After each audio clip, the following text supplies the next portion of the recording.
Sim, é verdade. Eu prometi um episódio sobre literatura galega, mas acho que não vou conseguir já, porque eu gostava de pensar um pouco, de olhar aqui para os livros que tenho, para poder fazer uma sugestão, ou pelo menos um conjunto de sugestões mais, digamos, pensadas, do que simplesmente estar para aqui a dizer a primeira coisa que me vem à cabeça, o que seria também se calhar interessante, mas vamos deixar isso para outra semana.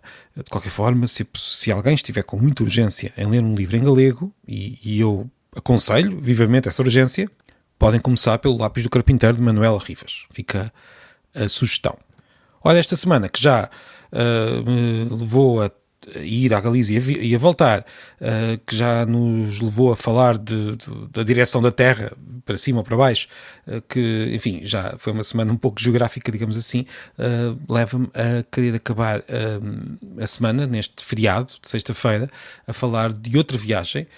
Estou a basear-me num texto que escrevi há uns tempos sobre viagens pelos 5 países minúsculos da Europa, que também dava um livro. Esta semana foi cheia de livros inventados. Vamos voltar aos livros verdadeiros muito em breve, mas neste caso podemos imaginar um livro de viagens que passe pelos 5 países minúsculos. E quando eu digo 5 países minúsculos, estamos a falar de países com menos de 100 mil habitantes, o que exclui, por exemplo, países como Malta, que é um país muito pequenino, é verdade, mas que tem quase meio milhão de habitantes, e exclui também o Luxemburgo, que comparado com estes países que vamos falar hoje, é um gigante. O Luxemburgo é um gigante. Portanto, para começar a nossa viagem, começamos no país minúsculo que está aqui mais perto de nós, Andorra. Andorra, na verdade, é o maior destes 5 países minúsculos e o único que tem mais de 50 mil habitantes. É um país que ocupa um espaço estranhamente muitos portugueses, porque há muitos portugueses que não acreditam na existência de Andorra. Claro, acreditam na existência de um sítio chamado Andorra, mas muitos acham que é uma espécie de pseudo-país, que não é bem um país, que pertence na verdade à Espanha ou à França, anda ali mentalmente ali num território um pouco vago, mas não. Andorra é um país independente, faz parte das Nações Unidas, tem soberania como qualquer outro país, tem um tratado de assistência mútua, digamos assim, entre Andorra, Espanha e França, que foi assinado no princípio dos anos 90, tem fronteiras, tem um parlamento, tem um governo e tem um chefe de Estado que na verdade são 2 pessoas. E o chefe de Estado é o bispo da Seu de Urgell, na Catalunha, e o presidente da França, por razões que agora não vêm ao caso. Na verdade, o presidente da França é de facto um dos chefes de Estado de Andorra, é um príncipe, considerado príncipe, tal como o bispo, são os 2 co-príncipes, mas isto não quer dizer que Andorra tenha menos independência que muitos outros países. O Canadá tem como chefe de Estado Carlos III, rei do Reino Unido, e isso não quer dizer que o Canadá não seja um país. Agora, o interessante em Andorra, quer dizer, há muita coisa interessante em Andorra. Vemos se calhar um dia de lá ir em conjunto. A Pia Livros vai a Andorra, como também já fomos à Galiza e outros lados. Mas um dos aspectos interessantes de Andorra é que ouve-se muito espanhol, muito francês, muito português, mas a língua oficial é o catalão e é a única língua oficial. O catalão é a língua oficial de um país, enquanto única língua oficial. E já agora, Andorra tem também, provavelmente, as fronteiras mais estáveis da Europa. Aquelas fronteiras já ali estão há muito tempo. São as deles e são as nossas, que também são bastante estáveis. Com pequenas alteraçõezinhas, é verdade, no nosso caso, tivemos algumas pequenas alterações ao longo dos séculos. Andorra também teve umas pequenas alterações ainda há pouco tempo, lá por causa de uma ponte que liga à França, mas são fronteiras muito estáveis. E só para terminar esta secção sobre Andorra, Andorra é de facto um país independente. Não pertence à União Europeia, tem uma fronteira externa, ou seja, a União Europeia tem uma fronteira externa com Andorra, e tanto assim é que, se formos a Andorra, como aconteceu o ano passado, em 2022, fui lá com os meus filhos e com a minha mulher, nós pagamos roaming, ou seja, se estamos lá com o telemóvel, vamos pagar como estando fora da União Europeia, como de facto estamos. Eu tinha de dar os parabéns ao meu avô nessa altura e acabamos por sair de Andorra, fomos até a França, só para telefonar, porque estávamos ali a passear e queríamos dar os parabéns, e era mais barato se saíssemos do país e fôssemos à França para fazer um telefonema no meio da neve, de muita neve.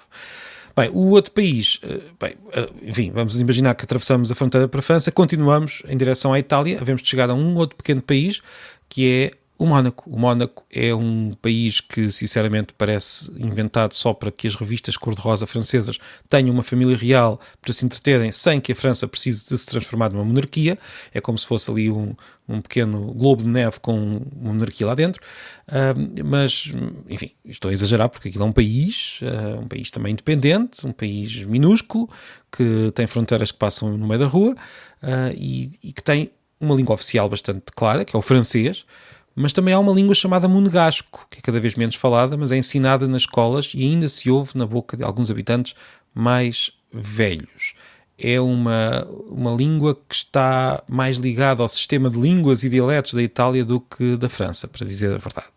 Deixamos o Mónaco, passámos mais tempo em Andorra do que no Mónaco, mas é vida, e vamos até ao Liechtenstein, que é outro dos 5 países minúsculos. Mais uma vez, tal como Andorra e o Mónaco, é um principado.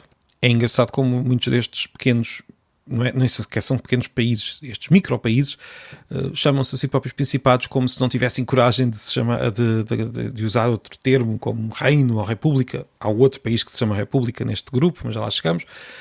Bem, o Liechtenstein é das poucas monarquias do mundo em que o monarca, o príncipe, ainda tem poderes reais, não é só uma figura que está ali. Para compensá-lo, a população tem o direito de retirá-lo do trono, se achar que não está a fazer um bom trabalho. Eu presumo que ali naquele recanto muito rico dos Alpes ninguém se chateia muito com o príncipe, ele fica lá muito bem. É caso para dizer que numa casa onde há muito pão, ninguém ralha e todos têm razão. A língua oficialmente é o alemão. Na rua fala-se algo mais parecido com o alemão suíço, que é bastante diferente do alemão padrão, mas depois as pessoas aprendem também a escrever em alemão padrão e também a falar em alemão padrão se quiserem. Ou seja, um habitante do Liechtenstein terá duas línguas alemãs na cabeça, o alemão padrão e o alemão suíço, e se calhar fala de maneira diferente se receber um amigo de Berlim ou se receber um amigo da Suíça. E agora avançamos para o quarto dos países minúsculos nesta nossa viagem de fim de semana, não do fim de semana, mas do fim da semana por estes países. E o quarto país minúsculo é San Marino, que está no meio da Itália, simplesmente no meio da Itália. É numa zona, ali na zona da Rimini, vamos encontrar placas que indicam aquele país, San Marino. É considerada a república, por muitos é considerada a república mais antiga do mundo. Tem origem na sua história oficial no século IV depois de Cristo, o que quer dizer que, tecnicamente, segundo esta história, o país do qual São Marino se tornou independente foi o Império Romano. Isto é muito anacrónico, porque o Império Romano não era propriamente um país. País é um termo muito, muito posterior. Mas sim, São Marino já é independente há muito mais tempo que a Itália, que tem pouco mais de 150 anos, e que Portugal, por exemplo, é uma lembrança do retalho de pequenos países que era a Itália e que era a Europa até ao século XIX. A língua oficial é o italiano, mas ainda podemos ouvir o romagnol, que acho que estou a pronunciar bem, que está também em perigo de desaparecer, como acontece com tantas línguas e com tantos dialetos de toda a Europa. É engraçado que estes pequenos países, no fundo, servem de quase de amostra do que é a realidade linguística da Europa para lá das línguas dos países que nós conseguimos ver facilmente no mapa. E avançamos para o quinto pequeno país, ou país minúsculo, que é o Vaticano, o mais pequeno país do mundo, o mais pequeno país da Europa, claro, da Europa e do mundo. Está não só dentro de Itália, como dentro de uma cidade. É uma parte de Roma que é independente. A Roma é a única cidade do mundo que tem um país lá dentro. E por isso tem, como no país não cabem as embaixadas, né, dentro do Vaticano, Roma tem embaixadas a dobrar. Portanto, há uma embaixada de cada um dos países, uma embaixada que é junto de Itália, mas também junto do Vaticano. E em geral são embaixadas diferentes. O Vaticano está sob a soberania da Santa Sé, que é digamos, a Diocese de Roma, mas que é também a instituição que governa a Igreja Católica. E é essa instituição que tem relações diplomáticas com os outros países. Portanto, na prática, as embaixadas, na verdade, são junto de Itália, como se diz, e junto da Santa Sé, que governa o Vaticano e ainda governa mais umas quantas igrejas espalhadas por Roma. Agora, apesar do Vaticano ser governado pela Santa Sé, a verdade é que são duas entidades diferentes. A Santa Sé tem como língua oficial o latim, mas o Vaticano, enquanto país, enquanto Estado, tem como língua oficial o italiano. Há que dizer também que o latim usado pela Santa Sé não é exatamente o latim do Império Romano. É o latim desenvolvido pela Igreja Católica nos últimos 2000 anos, que tem diferenças bem marcadas, a começar pela pronúncia, que não é a mesma da altura dos romanos. Por exemplo, Cícero era dito pelos romanos como Cícero e é dito no latim atual da Igreja Católica algo como Cícero. Penso que será assim a pronúncia. Ou seja, num território tão pequeno, mesmo assim existem por lá duas línguas. É assim a vida. Os países, na verdade, muito raramente têm só uma língua, e isso até se aplica ao mais pequeno país do mundo.